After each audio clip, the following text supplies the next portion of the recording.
Now we go on to question number six, the rights of investors and creditors. Investors and creditors are essential stakeholders, rights to protect their financial and legal interests.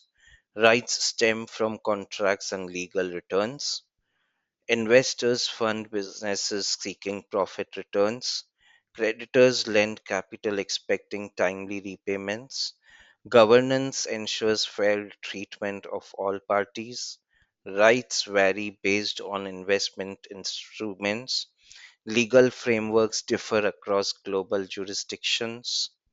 Safeguards promote trust in financial systems. Violations lead to legal and financial repercussions.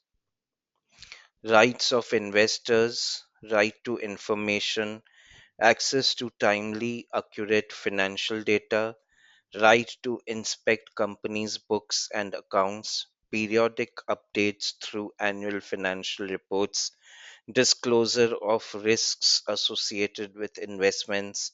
Companies must provide prospectus during IPOs, protects from misleading or fraudulent disclosures, helps make informed financial decisions effectively, backed by securities regulations and stock exchanges. Key cases Sahara versus SEBI. Example shareholders seeking clarifications in AGMs. Right to participate, shareholders vote during general body meetings. Participation ensures checks on board decisions. Investors propose resolutions or amendments legally. Voting rights depend on shareholding percentages. Proxy voting allowed for absentee shareholders. Equal treatment irrespective of shareholding size. Right to oppose hostile or harmful acquisitions, strengthened by corporate governance codes globally. Key cases Smith versus Van Gorcom.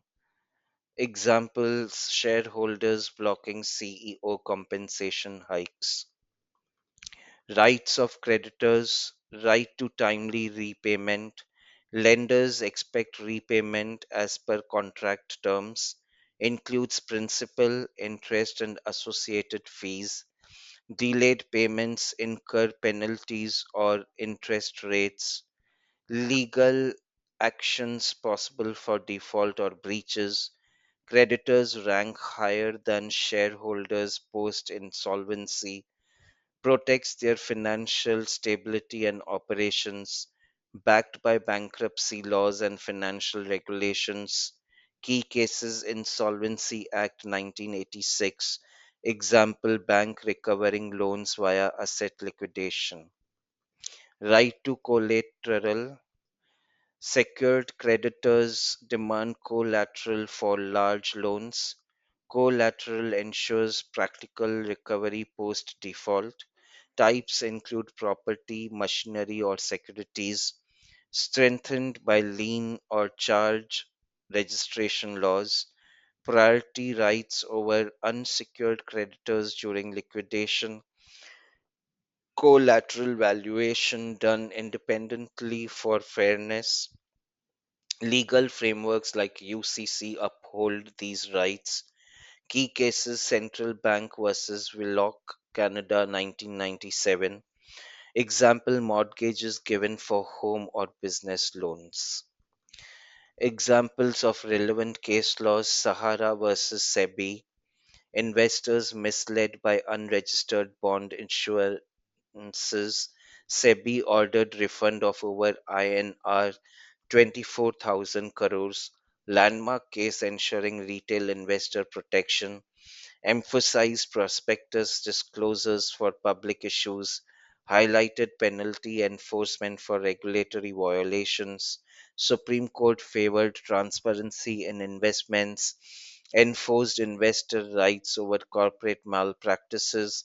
SEBI's active role demonstrated through this case improved regulatory compliance for future insurances, impacted global perception of Indian financial markets. Smith versus Van Gorcom, Shareholder rights breached during merger decisions, emphasize board's duty to act with care. Missteps led to shareholders suffering financial losses, highlighted importance of informed shareholder votes, stressed on duty of care and diligence.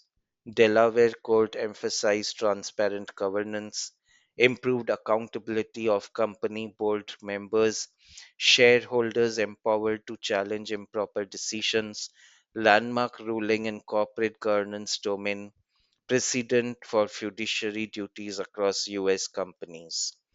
Conclusion rights ensure fair treatment for stakeholders, protection encourages investments and economic growth, legal frameworks prevent exploitation and frauds, awareness among stakeholders strengthens their safeguards, courts reinforce right through landmark judgments, rights balance corporate goals and stakeholder interests, evolving laws reflect changes in financial landscapes, investors and creditors drive business substantially, strong enforcement boosts trust in capital markets, vigilance ensures rights are upheld consistently.